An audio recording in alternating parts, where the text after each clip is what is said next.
안녕하세요. 책 읽는 책돌이입니다. 요즘 날씨가 정말 많이 더워졌습니다.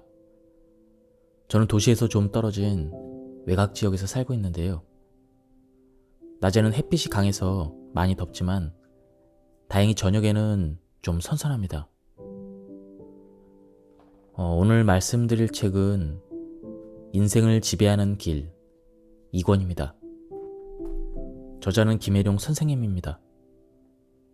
국내 광명사상 보급에 전념하셨으며 월간 광명을 발행하셨고요. 저서로는 인생을 지배하는 길 1, 2, 3권, 행복을 부르는 365장 등을 집필하셨습니다. 또 생명의 실상을 번역해 주셨는데요. 오늘 소개해드릴 이 책의 내용을 간단하게 요약해서 설명해 드리겠습니다. 우리의 생각, 즉 상념은 실체라고 말합니다. 그래서 마음에 심어진 좋지 않은 생각은 그것이 좋은 생각, 바른 생각으로 중화되지 않는 한 그것은 반드시 좋지 않은 일로 발생된다는 것입니다. 그러므로 좋은 일이든 나쁜 일이든 모든 일은 내 생각에서 비롯된 것이라고 합니다. 그래서 불평, 불만을 해서는 안 된다는 것이죠. 그것은 씨앗을 뿌린 농부가 작물들을 붙잡고 투덜대는 것과 같은 이치입니다. 이 책은 총 253페이지로 구성되어 있는데요. 내용이 꽉 차 있는 그런 책입니다. 그리고 가격은 10,000원입니다. 책 가격은 10,000원이지만 책 내용은 어느 책보다도 꽉 차 있었습니다. 자, 그럼 본격적인 책 내용으로 들어가 보겠습니다. 좋아요, 구독, 알람 설정은 저에게 큰 힘이 됩니다. 인생은 자기만큼이다. 지옥도 극락도 실은 자기 내면의 연장이다. 자신에게서 극락이 나오지 않는 한 이 세상이 극락인 것을 알 수 없는 것이다. 불평이 치밀어 오르고 화가 나는 것이 모두 환경 탓, 상대의 탓으로 생각되지만 그 또한 자기 내면의 반영이요 연장이다. 그것을 언제까지나 환경의 탓, 상대의 탓으로 돌리고 있으면 언제까지나 행복한 인생과는 등을 지게 된다. 현상에 붙들려서 현상이 자기 내면의 반영인 줄 모르는 서글픈 모습을 불행이라고 한다. 현상이 있다고 현상을 단단히 붙들고 있는 것이 일반적이다.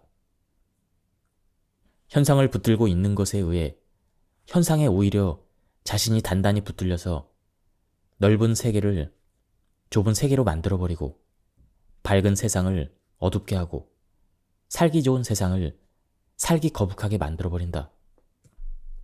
곤란하다는 것, 괴롭다고 하는 것, 불행하다고 하는 것은 모두 자신의 무명이 거기에 반영되고 있는 것이다.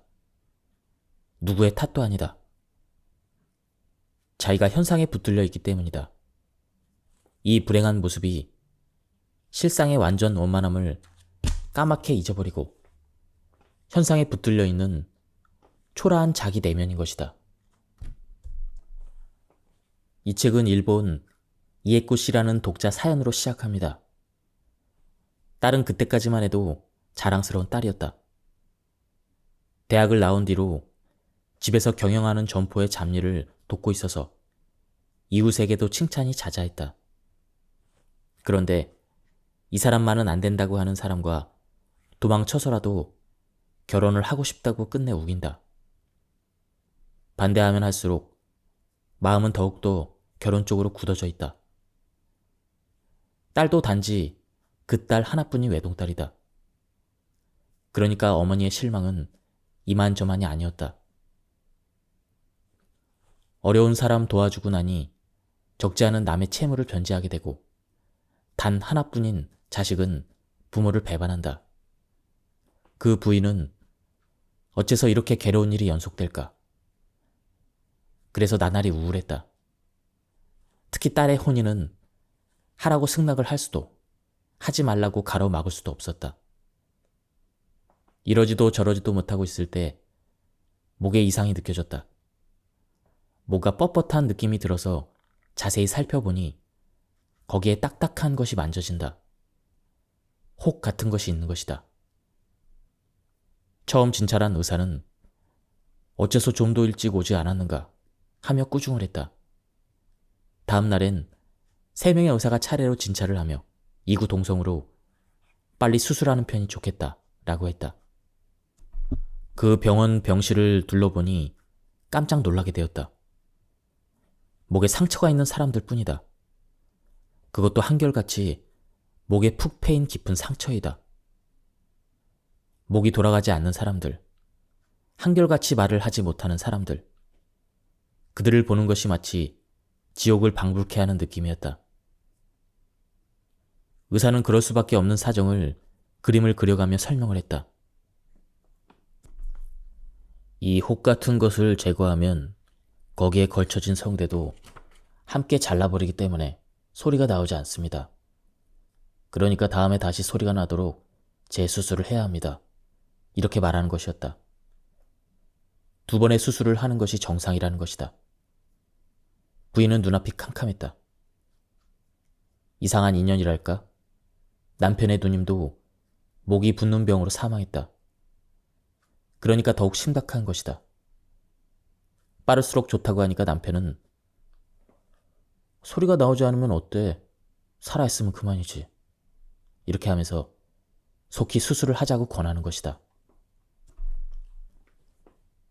이노우에 지에코 씨는 쿠스모토 선생의 개인 지도를 받았다. 선생의 지도를 통해서 무엇보다도 덕이 다한 것을 깨달았다. 그리고 딸의 결혼 문제는 자신의 업의 유전이었다.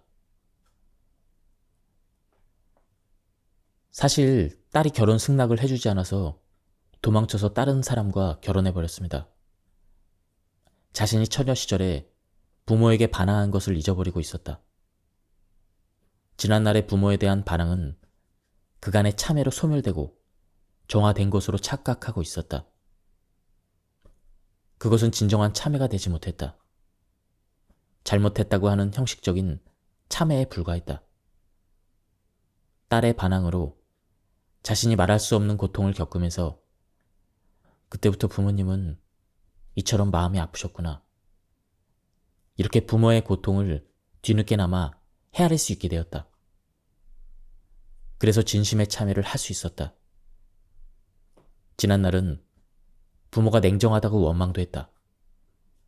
그러나 지금 자신이 딸의 혼사로 말할 수 없는 고통을 겪으면서 비로소 지난날의 부모의 냉정해 보였던 처사가 딸의 행복을 간절히 마음으로 바라는 부모의 따뜻한 사랑이었다고 깨닫게 되었다. 동시에 자신을 괴롭히는 것으로만 생각했던 딸에 대해서 어머니의 업을 정화시켜주는 관세음 보살이었다고 진심으로 감사하게 되었다. 뿐만 아니다. 제멋대로 살아온 지난날이 반성되고 온순한 남편에게 얼마나 괴롭고 외롭게 해드렸나 하는 것이 새삼스럽게 느껴지며 부족한 아내를 항상 사랑과 관용으로 대해준 것에 대해서 진심의 감사를 드렸다. 병을 잊어버릴 만큼 오직 자신의 내면의 정화에만 마음이 집중됐다. 나날이 정화되는 자신의 내면이 감각되는 것 같았다. 그러는 중에 목의 혹은 점점 줄어들었다. 매일 조금씩 작아지는 것이다. 마침내 연성 7일째 되는 날, 혹은 완전히 사라지고 말았다. 그래서 활짝 웃으며 목의 혹이 사라졌습니다. 이렇게 기쁨 넘치는 체험담을 발표하게 되었다. 이기적인 신앙인은 괴로운 인생 문제를 통해서 이타행으로 전환한다. 지금까지는 점포제일, 가정우선, 자기가 보다 행복하게 되기 위해서 하고 있었던 신앙이었다. 그런데 신이시여, 신이시여 하며 새벽부터 신으로 시작해서 가정도, 점포도 모두 잊어버리고 신 일원의 세계를 사는 12일간의 연성 중에 인생관이 완전히 바뀌었다. 사람들의 기쁨을 위해서, 사람들의 행복을 위해서 이 생명 다하는 날까지 여생을 전부 바치자고 하는 결심을 할 만큼 놀랍게 변한 것이다. 마침내 마지막 검사도 무사히 끝나고 의사로부터 이제 어디에도 나쁜 곳이 없습니다. 그러니까 물론 수술을 할 필요는 없습니다. 이런 반가운 선언을 들었다. 참고로 말씀드리면 목의 병은 남편이나 부모 같은 윗분에 대한 불평, 불만을 반영하고 있는 것이다. 이 책은 좀 오래전에 쓰여져 있어서 남편을 윗분이라고 표현되어 있는 것 같습니다. 목은 머리를 받들고 있다. 머리는 윗분을 상징하는 것이니까. 윗분을 받드는 마음이 뻣뻣하면 목이 뻣뻣해지거나 거기에 질환이 생기는 것도 알고 보면 유심소연인 것이다. 환경은 마음의 그림자라고 하지만 이노우의 지혜꽃이처럼 자기 신변에 일어나온 일이 바로 자기 내면을 반영하고 있다는 것을 누구나 쉽게 깨닫는 것은 아니다. 상상조차 해본 적 없는 예상 밖의 일일 때는 자기의 탓이라고는 생각되지 않는다. 오랜 시간 수행 생활을 해온 사람도 자칫하면 현상에 현혹돼서 그것이 자신에게 뭔가를 가르쳐주고 있다는 그것을 까맣게 잊어버릴 때도 있는 것이다. 성문이란 진리의 말씀을 듣는 단계의 세계로 진리의 초보 단계이다. 다음이 영각으로 인연의 도리를 깨닫는 세계. 이 인연의 도리를 깨닫는다고 하는 것이 쉽지 않아서 체험담의 주인공들은 현상에 현혹돼서 겪지 않아도 될 고통스러운 한때를 겪게 되었던 것이다. 인연의 도리를 깨닫는다고 하는 것은 인과의 법칙이 있다고 하는 것을 이해하는 것을 말하는 것이 아니다.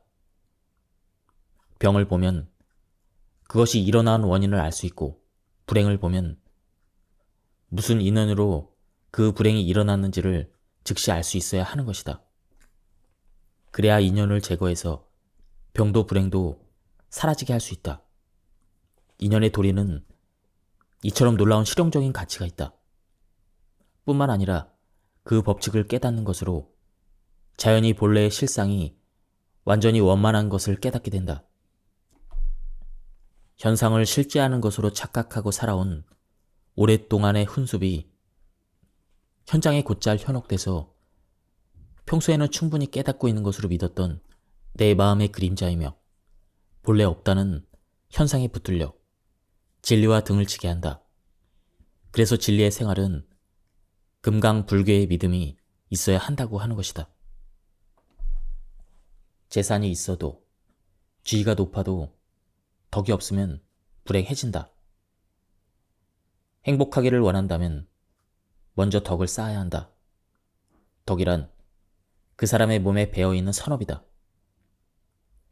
선업을 쌓는 것이 무엇보다도 중요한 것이다. 덕 없이 많은 재물을 얻으면 그 재물이 반드시 그 사람을 파멸로 이끌어간다.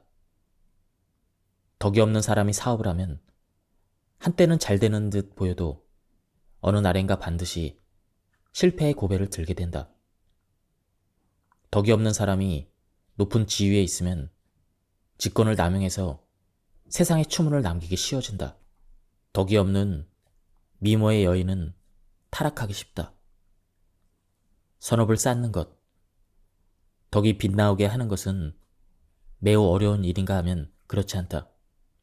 좋은 일, 착한 일 하는 것이 선업이 되고 그것이 모여 덕이 빛나오게 되는 것이니까 특별히 어려운 일이거나 괴로운 일이 아니다.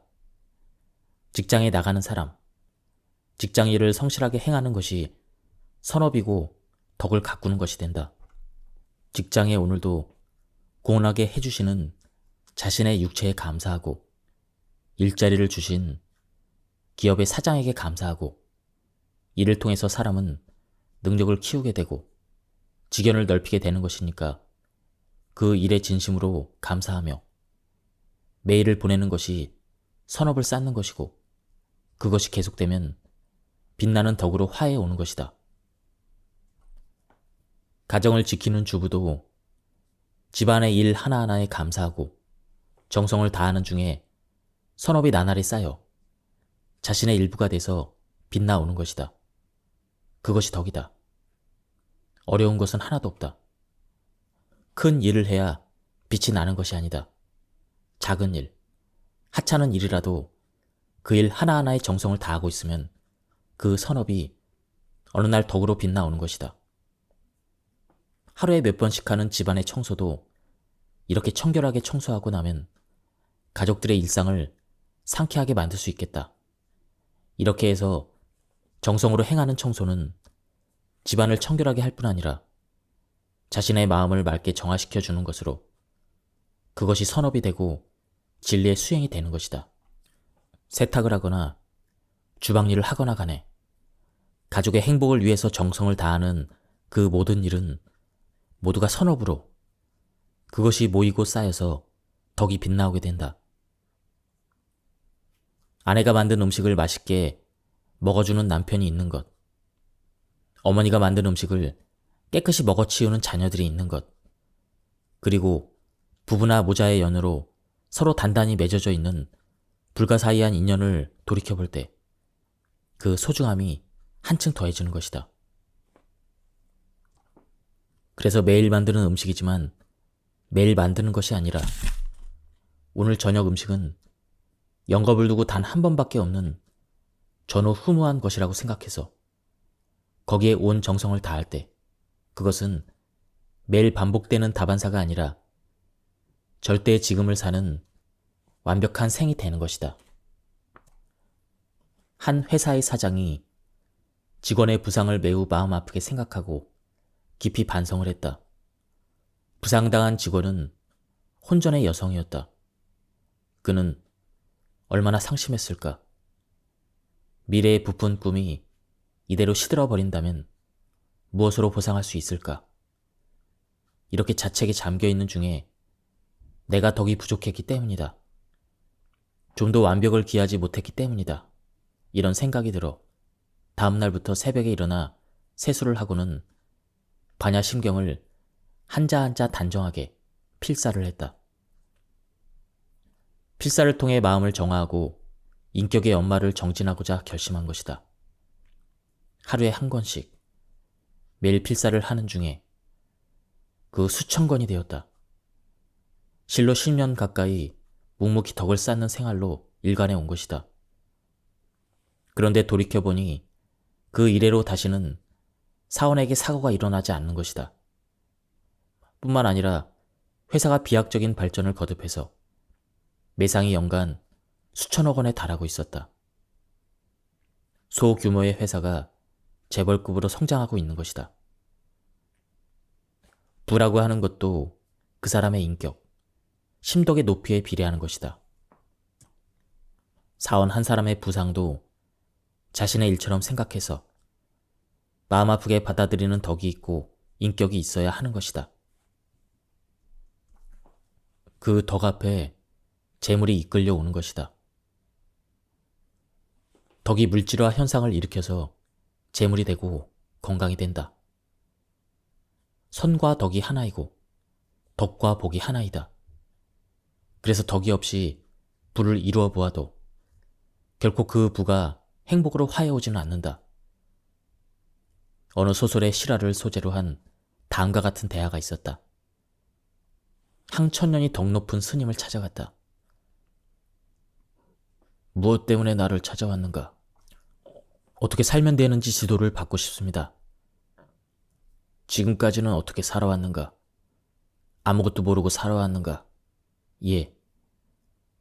모른다고 해도 입을 봉하고 누운 채로는 살 수 없을 것이다. 쌀을 먹고 살았을 테지. 25년간 쌀을 먹으면서 살아오며 그 쌀은 누가 만들었는지 알고나 먹었는가? 그건 농부가 아마 이름이 뭐라고 하는 농부인가? 모르겠는가? 이름도 모르고 먹었으니 인사를 드릴 수도 없었겠지. 25년간 신세를 졌으면서 한마디 인사도 할 일이 없다. 그보다도 인사를 드려야 한다는 생각조차 없었을 테지. 그처럼 은혜를 모르는 인간이 어떻게 살아야 하는지 가르쳐달라는 건방진 소리를 할 수 있다고 생각하는가? 세상은 서로 도와가며 살고 있는 것이다. 누구를 위해서 조금이라도 도움이 되는 일을 하면 돌고 돌아서 그것이 농부에게 돌아가고 농부에게 인사를 한 것으로 되기도 한다. 사람들을 위해서 무슨 일을 한 일이 있는가? 사람들을 위해서 이 한 생을 바치자고 생각한 일이라도 있는가? 혹시 없다고 하면 25년 공밥을 먹은 것이 되는 것이다. 이 말을 들은 청년은 눈물을 뚝뚝 흘렸다. 마침 저녁 때가 되었다. 스님은 청년에게 쌀을 내주며 오늘 처음으로 공밥을 먹지 않도록 해줄 테니 이 쌀을 씻어라. 청년은 바가지에 쌀을 받아 부엌으로 갔다. 부엌에서 쌀을 씻는 청년의 눈에서 또다시 눈물이 흘렀다. 쌀을 씻어놓고 다음에는 무슨 일을 할까요? 이렇게 묻는 청년을 방으로 데리고 갔다. 네 근성이 얼마나 썩었는지 증거를 보여주겠다. 여기에 한 톨의 쌀이 있다. 지금 네가 쌀을 씻으면서 흘려보낸 것이다. 한 톨의 쌀쯤으로 생각할 테지만 한 톨의 쌀이 얼마나 소중한가를 가르쳐주마. 스님은 주판을 가져오라고 했다. 그러고는 한 알의 벼가 땅에 떨어지면 그 벼에서 24개의 줄기가 나온다. 한 줄기의 벼는 가을이 되면 각기 150개의 벼알을 맺는다. 그러면 한 알의 벼가 그의 가을에 몇 알의 쌀이 되는지 아는가? 3600알입니다. 그 3600알의 벼를 다음에 모두 뿌렸다고 하자. 그의 가을에는 몇 알의 쌀이 되는가? 계산을 해보니 1000반이 넘었다. 한 알의 쌀을 흘려보낸 것을 꾸짖는 스님의 의도가 진심으로 고맙게 느껴져 왔다. 쌀의 고마움을 모르는 사람은 살고 있는 것의 고마움을 모른다. 살고 있는 것의 고마움을 모르는 사람은 어떻게 살아야 되는지 모르는 것이 당연하다. 이 가르침이 청년의 눈을 열게 했다. 그래서 그는 가난한 농부들을 위해 생애를 바치게 되었던 것이다. 감사할 줄 모르는 사람은 그만큼 덕을 잃는다. 감사를 모르는 사람의 실덕이 얼마나 큰 것인가를 증명해주는 좋은 사례가 있다. 이 광명회를 찾아오는 많은 분들의 질병이나 불행한 일들이 기적처럼 좋아지는 것은 모두 감사를 깨닫게 되는 것으로 가능해진다. 한 중학생은 양쪽 콧구멍에 생겼던 코 버섯이 불과 2시간에 부모에 대한 감사행으로 사라지고 말았고, 한 부인은 양쪽 유방에 계란 절반쯤 크기의 종양이 있었는데 2주일의 감사행으로 깨끗이 사라져서 수술해도 살기 어려운 것이라던 유방암이 완치되고 말았다. 감사의 공덕, 이것은 참으로 무량한 것이다. 옛 이야기지만 중국 서강성의 천동산에 있는 천동사에서 수행 중이던 한 승려가 노승이 땀을 뻘뻘 흘리며 표고버섯을 말리고 있는 것을 보면서 딱하게 여겼다. 멍석을 쭉 펴놓고 그 위에 버섯을 늘어놓고는 손수 버섯을 뒤집고 있는데 한여름 햇살이 사정없이 내리쬐고 있었다. 그런데 머리에는 삿갓도 없다. 보기에 딱해서 다가가서 연세를 물으니 68세이다. 등이 활처럼 굽고 눈썹은 학처럼 희다. 젊은 승려에게 시키시지 이 떼양볕에 손수하십니까? 라고 말하자 노승은 그는 내가 아니다 라고 말했다고 한다. 과연 그렇다. 그가 해준다고 내 수행이 되는 것은 아니다. 수행승이 감탄을 하고 불법을 순진하게 지키려고 하는 그 정진하는 모습에 머리가 절로 숙여집니다만 이 더운 시간에 하시지 말고 두었다가 서늘해지거든 하시지요 하고 말씀드렸다. 그랬더니 의외의 대답이었다. 지금 말고 또 무슨 때가 있는가? 라고 말하는 것이었다. 수행승은 입을 다물 수밖에 없었다. 자기 일을 남에게 부탁하는 일이 흔히 있다. 만만한 동생에게 이것 좀 해줘 라고 말하는 경우도 있다. 열심히 부엌 일을 하고 있는데 여보 라고 불러가지고 무슨 일인가 하고 안방으로 달려갔더니 안방에 누워서 TV를 보고 있었던 남편이 무슨 방송으로 채널 좀 돌려줘 하더라는 얘기도 있다. 물을 소홀히 하는 젊은이에게 물을 소홀히 하는 것은 자기 자신을 소홀히 하는 것이다. 한 방울의 물이라도 소중히 활용하면 물을 살릴 뿐 아니라 자기 자신을 살리는 것이 된다. 이렇게 가르치는 스승이 있었다. 손 씻은 물을 확 버리는 것을 보고 그 물을 저쪽 풀이나 꽃에 주면 얼마나 요긴하게 쓰여지겠는가. 이렇게 말하며 물을 살려 쓰는 것의 공덕을 가르치고 있는 것이다. 물 한 방울을 소중하게 하는 마음이 자기를 살린다는 이 교훈을 지금의 청년들은 어떻게 받아들일지 헤아리기 어렵다. 불교의 설화로 흔히 등장하는 다음과 같은 얘기도 지금을 사는 우리들에게 좋은 교훈이 되리라 믿는다. 다리를 건너가던 한 승려가 다리 밑 냇물을 내려다보니 물 위에 반쯤 잘린 배춧잎이 떠내려가고 있었던 것이다. 승려는 다리를 되돌아가서 강둑을 달려갔다. 저쪽 물 위에 떠내려가는 반쪽아리의 배추잎을 향해 달려가서는 기어이 건져내서 두 손으로 받들어 절에 국솥에 공손히 넣었다. 반쪽의 배추잎을 달려가서 주워오는 스님의 눈에는 소중하지 않은 것이 하나도 없는 것이다. 모든 것은 부처의 물건이다.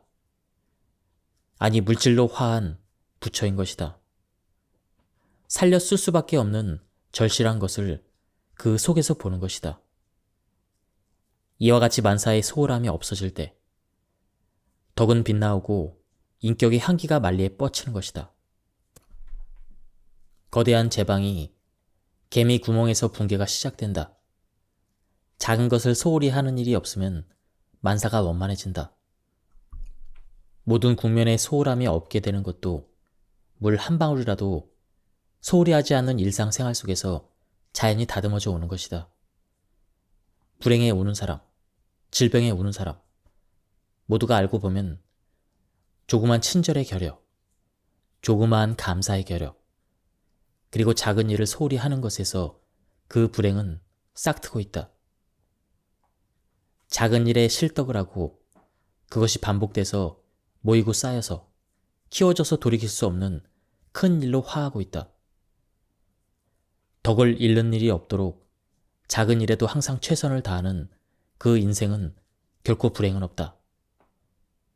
행복하기를 원하면 덕을 잃는 일이 없도록 무엇보다도 먼저 마음 쓰며 살아야 한다. 병이 낫지 않아서 큰일이다. 돈이 없어서 야단이다. 또 무엇 때문에 괴롭다고 하는 것은 진실이 아니다.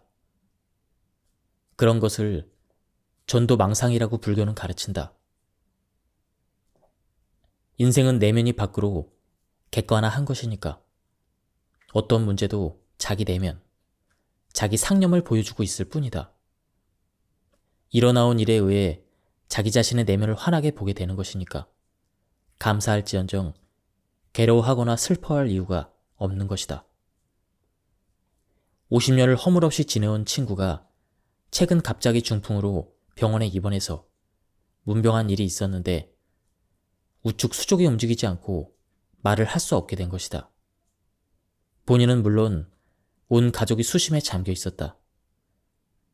잘 돼야 간신히 자기 용무나 할 수 있는 그 정도밖에 좋아지지 않는데 그것도 1년쯤 걸린다는 것이다. 그것은 좋아져도 정상적인 사회 활동은 불가능하다는 선고였다. 그런데 그와 같은 견해는 의학적으로 관찰된 결론이지 결코 사태의 진실은 아니다. 일어나온 일은 내면을 반영하고 있다. 그의 지난날에 누적된 상념을 보여주고 있을 뿐이다. 우측 수족은 여성을 상징하고 그 수족을 움직일 수 없는 것은 여성이 자기 뜻대로 움직여주지 않아서 괴로운 심정을 반영하고 있다. 여성을 자기 생각대로 움직이게 하자고 하는 것은 바로 아내가 자신이 원하는 것을 말하고 행하게 하자는 것으로 아내의 행동의 자유를 구속하려는 심정이 강하게 작용하고 있는 것이다.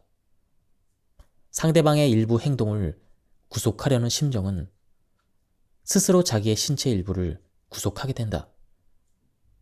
그리고 말을 못하게 되는 것은 말하고 싶지 않았던 지난날의 심정이 객관화한 것으로서 말하지 않겠다라든가 말해봐도 소용없다고 하는 그 심정이 지속되게 있는 것을 보여주고 있는 것이다. 사태가 상황을 잘 설명하고 있는 것이다. 어떤 문제든 문제에는 반드시 대답이 있고 그 문제 속에 있는 법이다.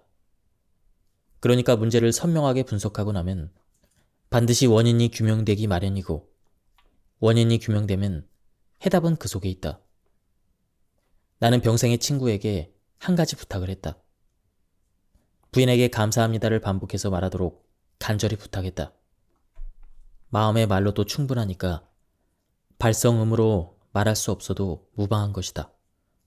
그리고 감사합니다 하고 마음의 말을 되풀이하는 것도 감사하다는 심정을 표현한 것이 아니라 감사합니다 하는 말만을 하라는 것이었다.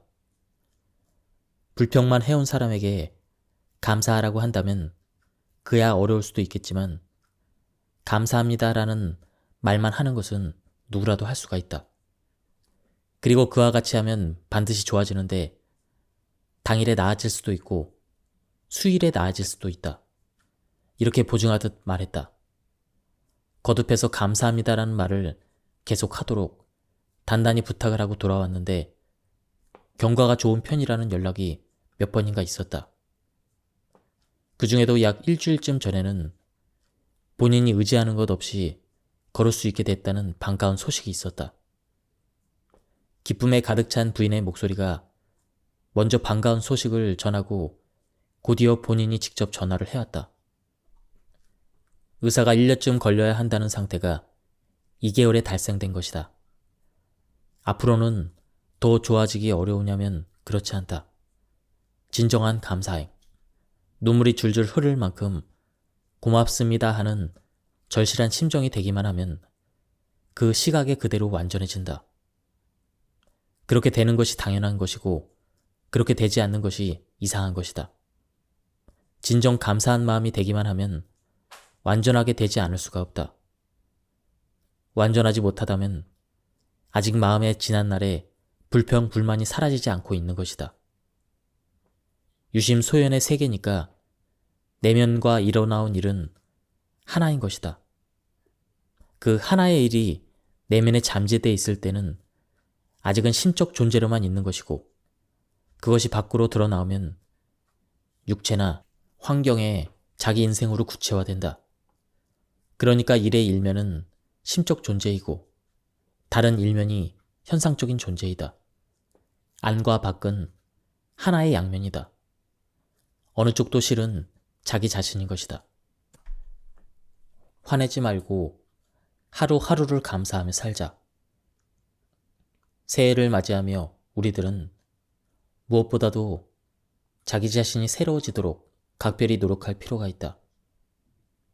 인생은 자신의 내면이 객관 세계에 반영된 것이니까 자신이 새로워지지 않는 한 새해가 와도 새로워지지 않는다.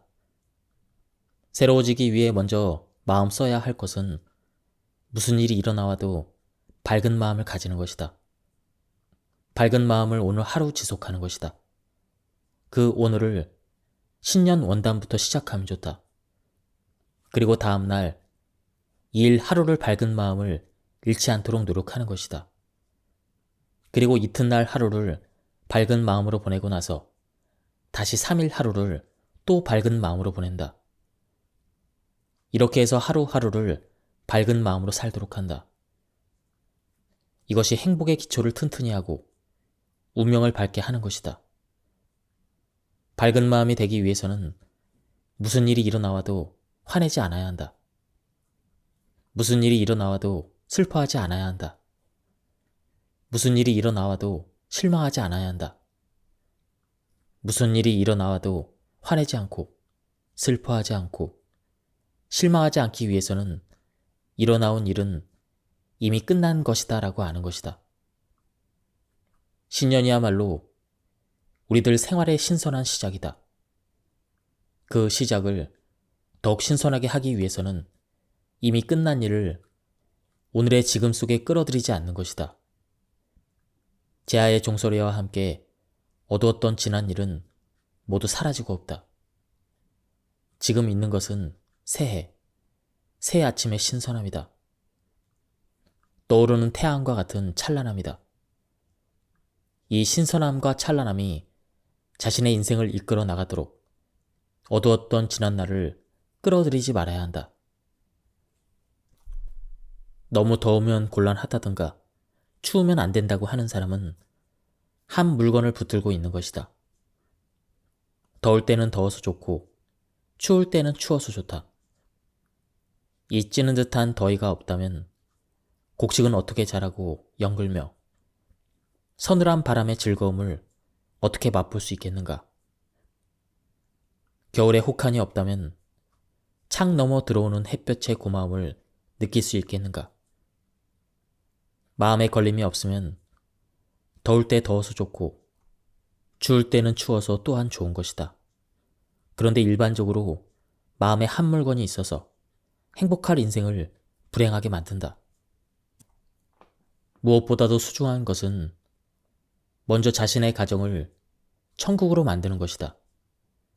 그것이 불가능하다면 인간 생활의 토대가 완성되었다고는 할 수 없는 것이다. 먼저 가까이에 있는 가족을 사랑하라. 거기에서 천국이 생기는 것이다. 우리는 천국을 어딘가 먼 곳에 있으리라는 생각을 한다.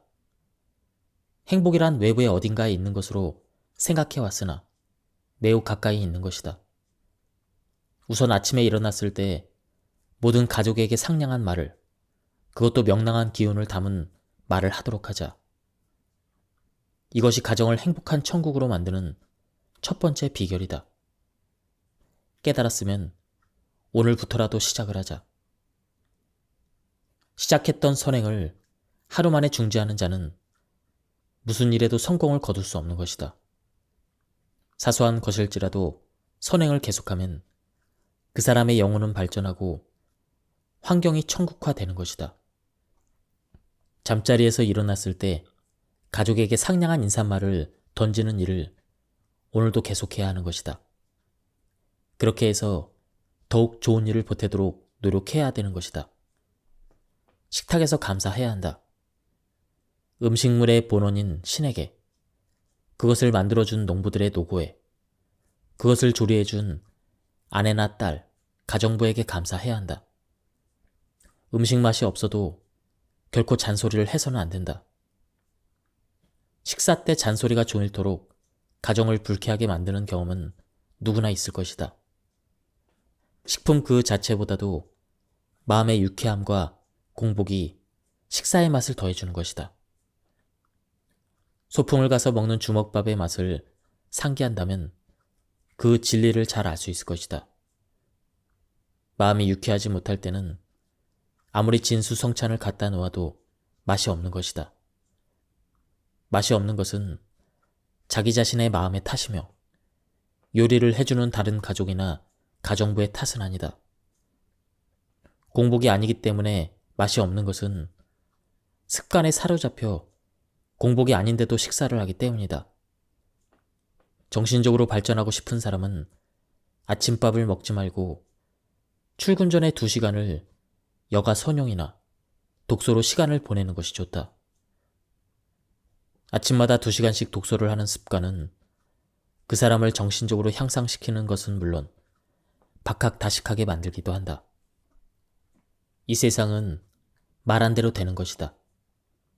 씨 뿌린 대로 거두고 인연 지은 대로 과보를 거두게 하는 질서정연한 세상이다. 어떤 며느리가 들어와도 저 집 며느리 밑에서 배견할 사람은 없을 것이다. 이렇게 사람들이 말할 만큼 완고한 부인이 있었다. 그 집에 하필이면 외동딸로 곱게 자란 철부지가 들어왔다. 이웃 사람들은 언제 쫓겨나나 하고 동정을 지켜보고 있었다. 한 달을 넘기기가 어려울 것이라는 것이 일치된 의견이었다. 그런데 열흘이 돼도 20일이 돼도 또 한 달이 돼도 그런 눈치가 보이지 않았다. 내 쫓기기는커녕 며느리가 들어온 이래로 시어머니 인상이 점점 밝아지고 있는 것이다. 그런데 그것에는 그럴 만한 이유가 있었다. 며느리가 들어온 지 얼마 안 돼서 면디가 남편과 함께 밤에 늦어서야 돌아왔다. 며느리가 시어머니에게 말하기를 어머니, 영화가 너무 재밌었어요. 돌아오는 길에는 카페에 들려서 약간 마셨어요. 카페에서도 재밌었어요. 이렇게 말하는 것이었다.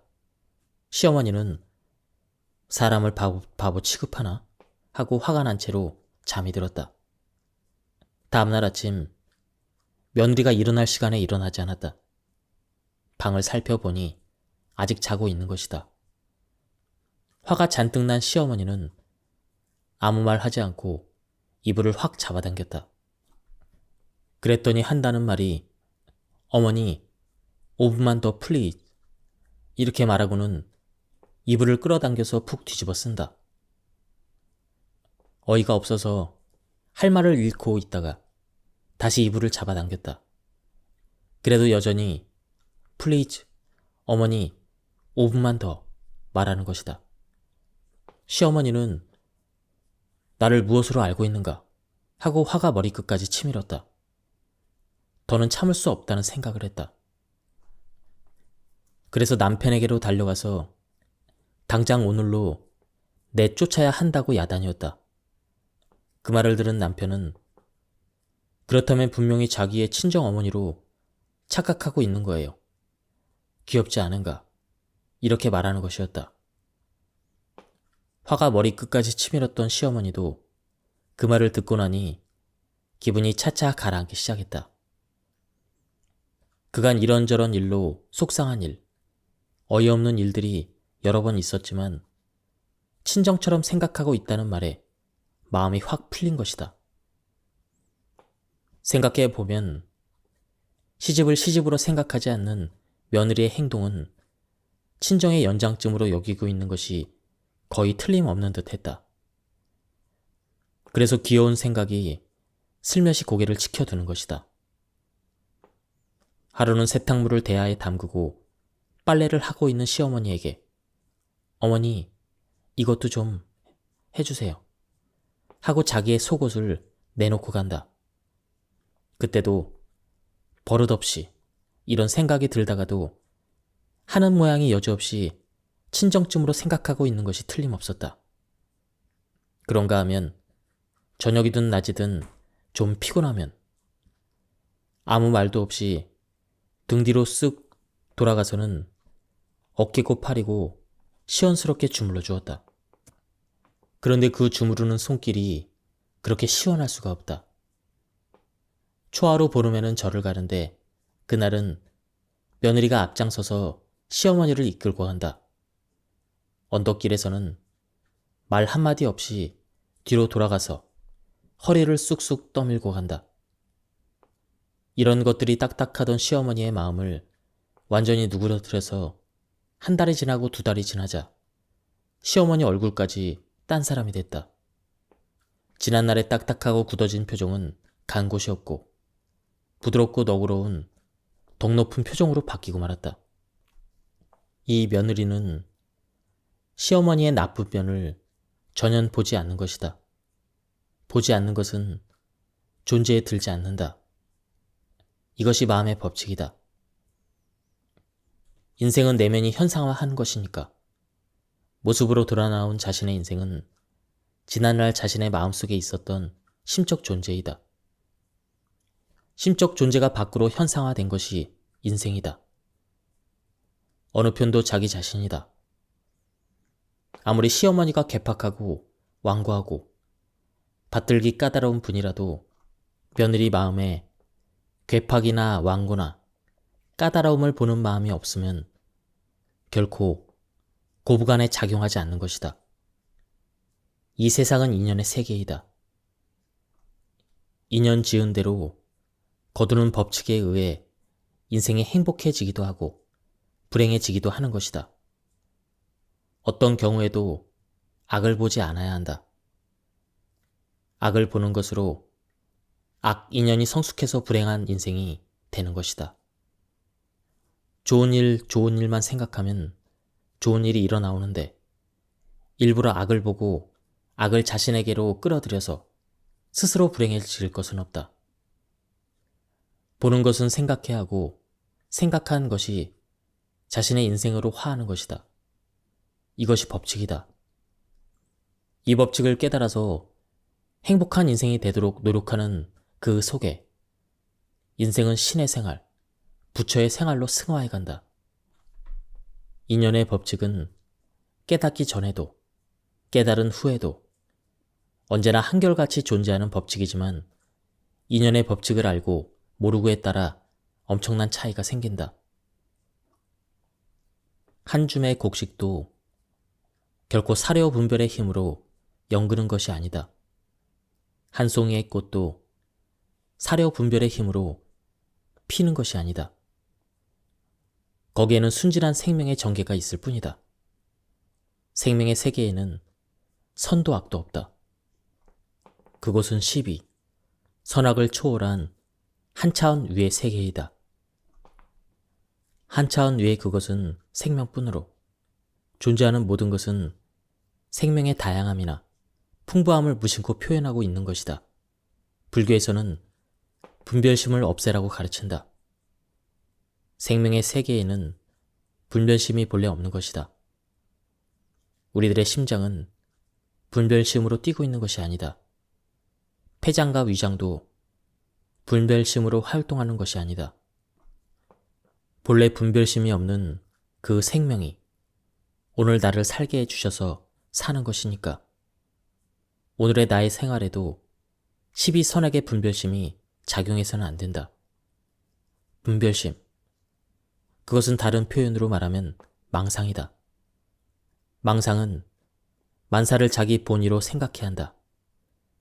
그래서 망상을 전개하면 사사건건 자기 중심적인 견해를 핀다. 그 결과 이해에 얽매이고 애증에 얽매이고 호불호에 얽매인다. 본래 그 망상의 주체인 나는 무시 이래로 존재하지 않았다. 망상 본래 없는 것이니까 망상의 주체도 본래 없는 것이다. 그래서 무아가 되라고 불교는 가르친다. 이래야 한다는 나도 없고 저래야 한다는 나도 본래 없었다. 일어나온 일에 항상 감사하고 그 일에 최선을 다하는 것이 바른 인생이다. 그때 인생은 생명 본연의 원만한 생으로 회복되는 것이다. 좋으니 나쁘니 분별하는 한마음이 없어지면 모두는 신불 그대로도 완전해진다.